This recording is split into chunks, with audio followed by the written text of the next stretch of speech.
Hey guys, so today we're going to be tackling the strength card, and with the strength card we'll be talking just a teeny tiny bit about the justice card, because in different decks you'll see there's a difference. Why is in some decks the strength card the number 8 and in other decks it's the number 11? Why is justice in some decks the number 8 and in others the number 11? Well, it's the astrological association. See, justice has Libra as an astrological association. So when you're going with the astrology, after the Chariot, which is associated with Cancer, the next one would be Leo, which is associated with strength. So Rider-Waite, or Arthur E.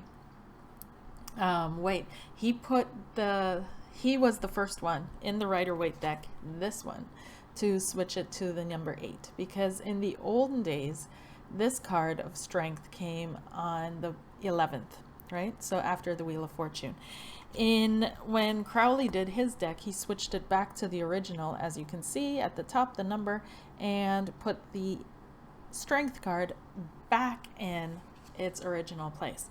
So to me, there are reasons where it makes sense to have strength in the number 8 position, but then there are reasons that it makes sense to have strength in the number 11 position, and we'll get to that. But I do think that the strength card, when we look at the associations, also how the numbers correspond, right? So the numbers in the minor arcana and the 8s in the minor arcana, then yes, I do feel that the strength card should be in the 8 position. It keeps the correspondences as well to the minor arcana. So we'll go through that though. Coffee. Coffee in the morning. So anyhow, let's start. Let me just put this one over here for now. That's the Justice card. And let's start off with the Rider-Waite. So the Rider-Waite, and what's really interesting with the Strength card is also the rune association. So we're going to be diving into the rune a little bit deeper, but let's get there first. So the number 8 has to do with, numerologically, has to do with, and let me 1 second. The number 8 has to do, numerologically, with power, control, balance, responsibility, and karma.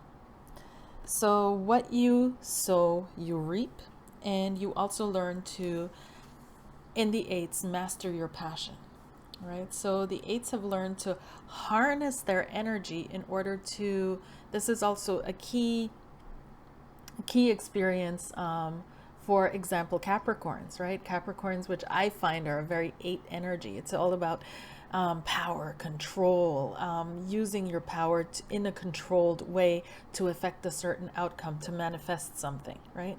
So, but here we're still experiencing it in its Leo aspect, its Leonine aspect in this card, okay? So let me see, what does it say?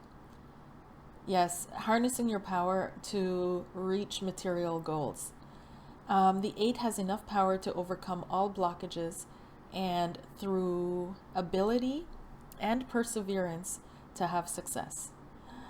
The number 8 can push itself to the top. So it's all about learning to deal with power, responsibility, being able to make decisions, and receiving accolades. You know, sometimes we let it get to our head. Like after we've had successes, we let things get to our head.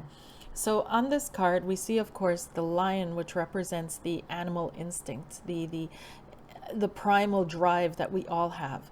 And we see this maiden, like on the original cards way back when, it was always depicting, was it Hercules, I think, and or one of those ancient gods, and they were fighting the lion of Nemea or something like that.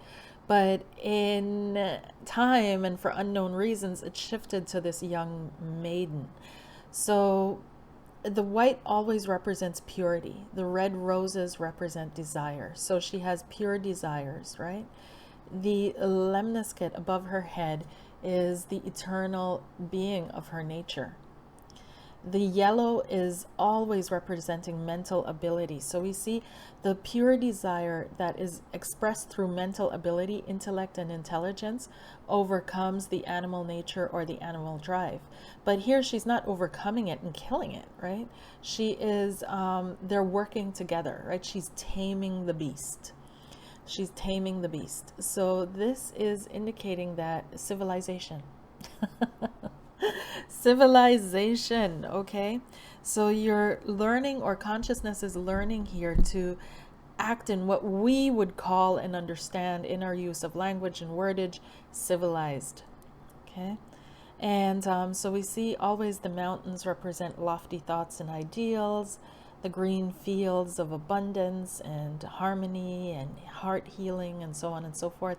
So this card would be, with the green fields, also somehow connected to the Empress, this drive, this creativity, right? But it's all being harnessed mentally. So the intellect, the pure desire that is expressed through the intellect is harnessing deep inner drives on this card. So this is why it's brought in connection with perseverance, endurance, learning, effort, everything that the eights represent as well. So we've got the 8 of coins, and 1 second here, let me shift my book. 8 of coins, which we, in the Rider-Waite, represents learning, right? Learning to, through discipline, right? Disciplined action and effort brings success, learning to deal with the details. Then we've got the 8 of Swords, which is learning to find your power, right? To be disempowered, experience disempowerment, and to realize I've got the power, I hold the power, and to re-empower yourself, right? Then we've got the 8 of Wands, which is indicating speed. So speed is, and I'll show you a different card, sometimes necessary to make a decision, right? Sometimes you need to make a decision speedily, it has to happen, and then afterwards you decide, right? You look. Then there's the 8 of, what do we have? 8 of Cups. Being able to walk away, having the discipline to walk away from something that is no longer serving you. So this is how the 8s, the minor 8s, all tie into this card of strength, right? You have to have the strength to have a backbone, right? And after you've experienced your personality of the 7 in the Chariot, right? Usually in the line of development, what comes next is that we experience the strength of this personality. Then we look for the depth in the Hermit. Then there comes a Schicksalsschlag, a fated happening, which knocks us into justice, which knocks us into reaping the fruit of our doing, which brings us to the Hanged Man of self-reflection, and to death of leaving what we no longer need behind, this first assessment, which then goes on through and through and through, right? So that's why I feel that yes, strength should be in the 8th card. It doesn't fit for me as the 11th, but I do accept it. But there are other aspects of strength as the 11th card that for some people will make it fit better there, but we'll get to that when we'll get to that. So the other card that I wanted to show you, and this has to do with the speed that I was just talking about, comes from the Sacred India Tarot, and their strength is associated with Durga. Durga. So 1 second here, and I'll read to you because they've written it so concisely and beautifully that it just makes more sense for me to read it. 1 second. Page. Here we go. So this is from the Sacred India Tarot, and here they have strength as number 11 as well, right? But still the meaning with the speed. So Durga literally means the remote and inaccessible goddess. She's stupefying. She's one of those goddesses that are just ferocious. And dear. 1 second, guys, 1 second. The serpent knotted into the lemniscate symbol of infinity is the tangled energy of the spirit deluded in pursuit of pleasure and selfishness. which is here. So one second, guys, before I moved into that. Sorry for confusing you. In the book, they're talking about this lemniscate above the head here, and it says that it represents the tangled energy of the spirit diluted in pursuit of pleasure and selfishness. So after the chariot, you know, you ride off and it's all about you and me, right? So you get lost in this pursuit, right, of pleasure and selfishness. That's a danger that can happen, and she is aware of this, right? So it's above her head and she's quite aware of that. So Durga transforms all frames of reference. Durga is here to rapidly accelerate your spiritual evolution, not to play nice. Where human aspirations and strivings are concerned, the best we'll have to do till something better comes along. In the light aspect, where is that? One second. Okay, insight of the card, there it is. You will have to act with decision and authority whether you like it or not. Problems need to be solved instantly. This is the Eight of Wands, right? The time factor. They can be viewed with love and understanding and resolve themselves in time. So,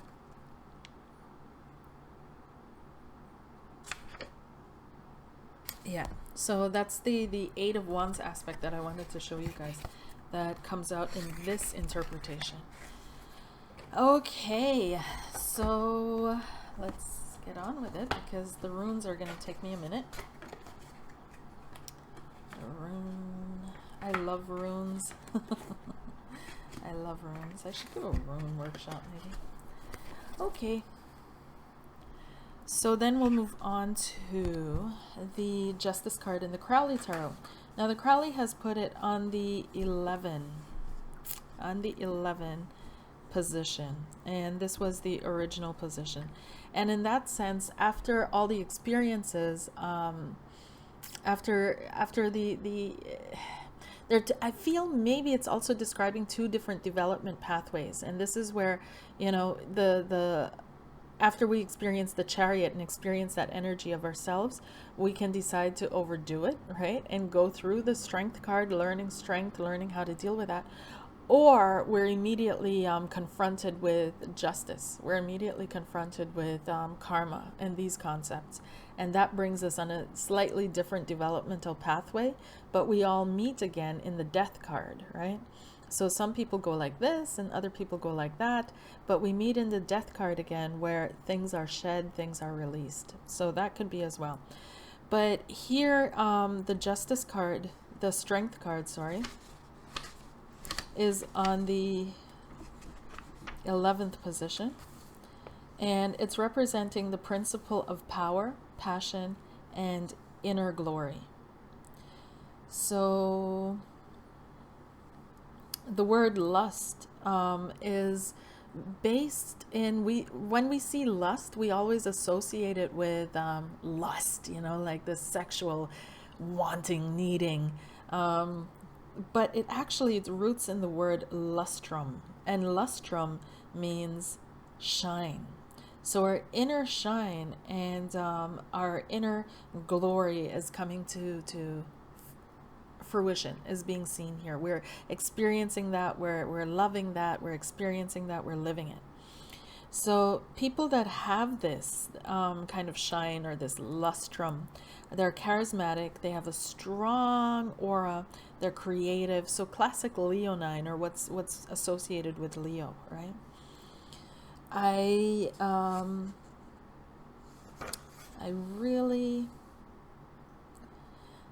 really have, I don't know, but I'll just read what it says here. For me, this is an 8 card. It's not an 11. So the associations, they make no sense, but we'll go with it. Whatever. So the card lust is an important aspect of the High Priestess constellation, and it associates with the number 2. Now remember, this is the Crowley version because we have lust here as number 11, and 11 reduces to 2. Okay, so this is why it's associated with the High Priestess. So it says here the high priestess, through using good judgment card, which is also associated with the high priestess,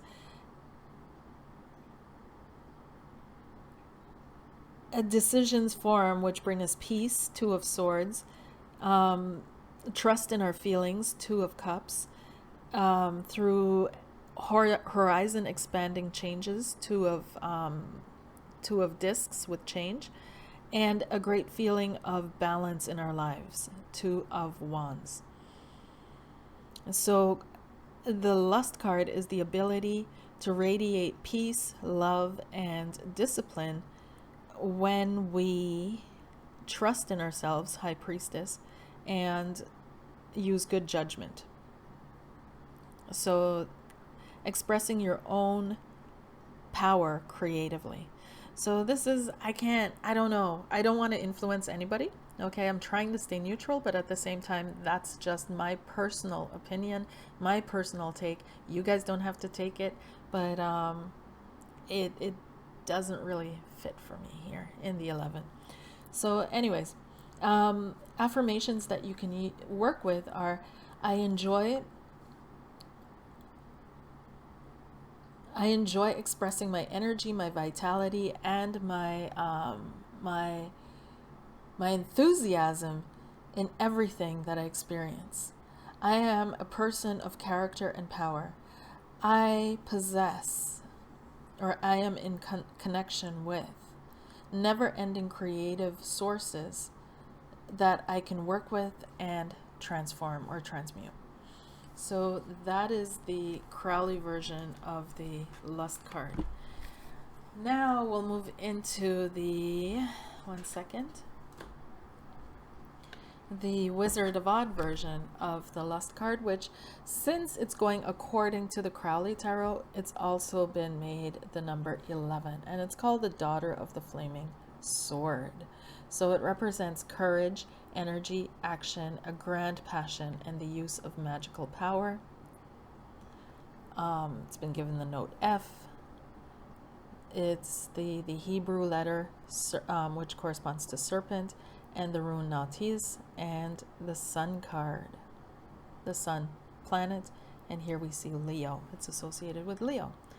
So 1 second while I just look up the, I have it open, just let me find it, the serpent letter. Okay, so I got the, I'll briefly mention the serpent because I will post a link below which explains in depth everything that is associated with this letter, this Hebrew letter, which means Samech, which is brought into connection with Lucifer, the light bringer. And Lucifer is the Venus, planet of Venus, which shows up as a star. And I'm not going to get into it. When you guys click the link below and you read through, you'll know why I won't get into it. But suffice to say that this serpent, Lucifer, the light bringer, is an integral part of our experience, which brings us to consciousness, awareness, to knowing, right?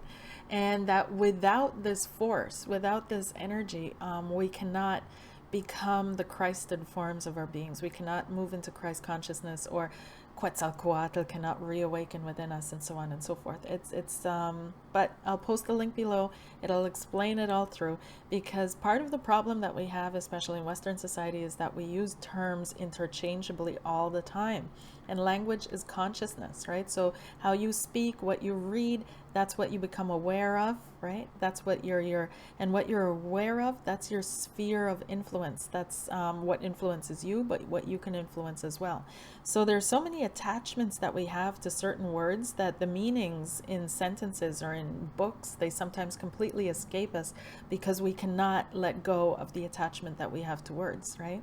So there's a difference between Satan and Lucifer, and a big difference. So but I'll leave that to you to research because I want to focus in on something else. But anyhow, so this card is representing the when we dig into the aspects of the serpent, right, or this Luciferian energy which shows up, and through that we move into awareness. It's also called the light bringer. we're also encountering like the deep darkness, this void of nothingness. And it takes courage, right? It takes courage to deal with this. So as someone sets out in the chariot, right? And they're setting out in life and in understanding and in bringing themselves into a certain experience, it takes courage to step into that fully and become aware of how to deal with your energy, handle your energy, how to work with energy to make the best happen for you, right? So this is what this card represents to me. But again, I'll post the link below so you can dive deeper into it. Then we move into this rune, Nautis. And this is when things get really, really interesting. So the rune Nautis. Now, for those of you that are into runes, this is going to be a treat. For those of you that are not, you might. But the rune Nautis is this one. Right there. It looks like a cross, right? Some kind of a cross, a crooked cross. So Nautis traditionally means need. It means Not in German, which can be easily translated into English as need. And this rune is brought into connection with the goddess Skuld. And for those of you that know Nordic stuff, there are three fate goddesses, and they're Ord, Verdandi, and Skuld. So Skuld is for the future. The other two were always depicted as having their face clearly seen. Skuld has a oftentimes some kind of a veil over her face. So that is to represent that the future is not often seen. But working with Skuld, she can sometimes remove that veil and you can get a glimpse of the future. Now let's break down her name, Skuld, right? And Skuld, spelled S-K-U-L-D, is very closely connected to the Holland and the Dutch and German word Schuld. And Schuld means it can be used as guilt. So I feel guilty, ich fühle mich schuldig. Or it can be used as to owe somebody something, right? So but there's a negative in the energy. That's what that word means, and you feel it, right? So, or ich bin dem was schuldig, oder ich schulde ihm was. I owe them something. So this can also mean in traditional Nordic languages vergilt. And ver is an old Germanic name for human, and gilt can mean, it has evolved into Geld in German, which means money, right? So when we work with those concepts, when we're aware of these concepts, we move into an area where we recognize that these old Nordics were talking about karma. They're talking about what is owed, because this Skuld, right? Her name is Skuld. This is the goddess of the future, right? The fate goddess that creates future. And her name is Skuld, which means Schuld, which means to owe or feeling guilty for. And brought into connection with other words that were used similarly. And so we realize that what we're talking about here is karma, right? Now, moving further, we move into the concepts of realizing that the actions of the past are creating what we're experiencing in the future. And so this is part of what is being realized in this card of lust. So in this card of learning to deal with your inner drives, your inner, there's a German word, your inner pig dog, fighting that aspect of yourself that is, well, not fighting it, but coming to terms with it, understanding it, and harnessing the energy and using it for good. So how would you harness the energy of, for example, jealousy, or for example, anger, or for example, all those energies that we see as being negative and they have to be shut down and we have to feel guilty for it. Now, guilt is a really interesting feeling, because if you feel guilty, and that's what we're going to be working on in my manifestation course as well, is if you feel guilty, you will invite punishment, right? So learning to deal with that feeling of guilt is also very, very important, you know. And what does guilt mean, right? So oftentimes this card is also indicating that we develop in through our dealings with the world, we develop certain morals and ethics and guidelines that we try to live according to. And sometimes it's hard. Everybody knows the world is hard. And I bet every single one of us alive hasn't lived up to our own inner guidelines, our own inner morals, right? So that leaves us feeling in a perpetual state of guilt towards our own selves, right? So this card is indicating that to yourself, right? You're learning to deal with these energies. What are they saying to you? What's the message that is being brought to you? Is it that you're really bad? Is it that you're guilty? Or what is the true message that is being brought to you? And this is how we learn to harness these energies, right? The woman and the lion. And that gives you true power. That gives you authentic power. So let's see here. It says here, and this is just a crude translation right now. I should have looked it up in English, but whatever. A need makes your heart feel tighter, but it also helps you and helps free the sons of mankind when it's observed at the right time, or when it's responded to at the right time. So you can remember that the runes, for those of you that don't know, the runes are based on Nordic poetry, like ancient Nordic writings, and each rune is brought into association with a certain stanza or a section of these poetries. I'm not going to get into that. I'll post a link below. And so this is the one that is that is corresponding to the rune Nautis, which is corresponding to the strength card that we're talking about in this video. So a need can correspond to the past, right? Can be a need from the past that limits your now, and that puts limitations in your future. So what does that mean? Well, it means, for example, a need, we're talking like deep psychology here, actually, right? Because the old people, they didn't have psychology, right? So they wrote down their knowledge of the human psyche in these legends, stories, runes, divination. All of this was measuring human patterns as well, right? And the patterns of human evolution. So when they're talking about the need of the past limiting the need of the present and putting limitations on the future, they're talking about what you perceived as a need in your past. So obviously, if I had a need that wasn't fulfilled in my childhood, for example, right, then that's going to make me feel limited right now as I seek to fill that need, and it's going to limit my perspectives of the future and what I see for possibilities for myself as I look through that filter of need to the future, right? So in dealing with this filter power, right, learning to harness your inner lower energies or your limiting energies, you release energy, you release power, you gain power, right? So then how was Nautis used magically? Magically, it was used mostly to stop other people. It's used in binding runes as well. And it's mostly defensive, actually. It's used mostly defensive. It's not aggressive. Turisas is a rune that's used aggressively, but this one is mostly defensive. And it brings others to stop.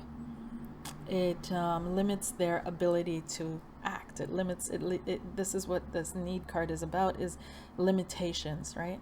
So having a need is corresponding to being limited in some way, shape, or form. So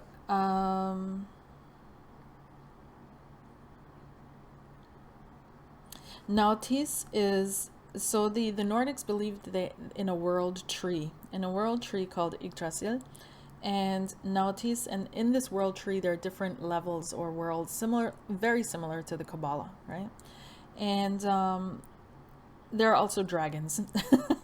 And the dragon that is corresponding to Nautis in the world tree is also called the dragon of jealousy, or the Neiddrache, Nidhurg.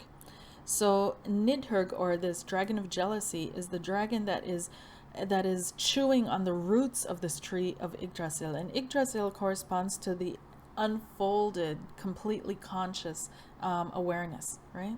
So this dragon is chewing at the roots of this tree, and is stopping the unfolding of yourself, and so is self-sabotage at its best. So what does it mean? 1 second. Nothing is more limiting than fear.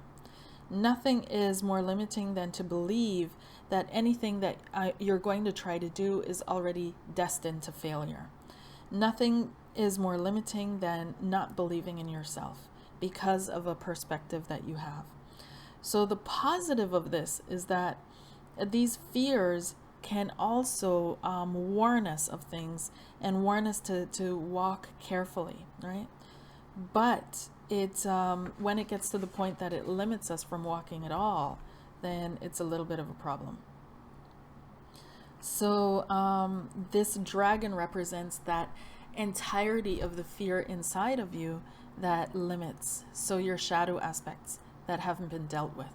So this card, after you step out in the chariot, right, and you're realizing who you are and that you can move and that you can create and that you can do your own thing, and you're feeling confident and you're like in your chariot and you're riding away, well, smack dab, you run into your fear, right?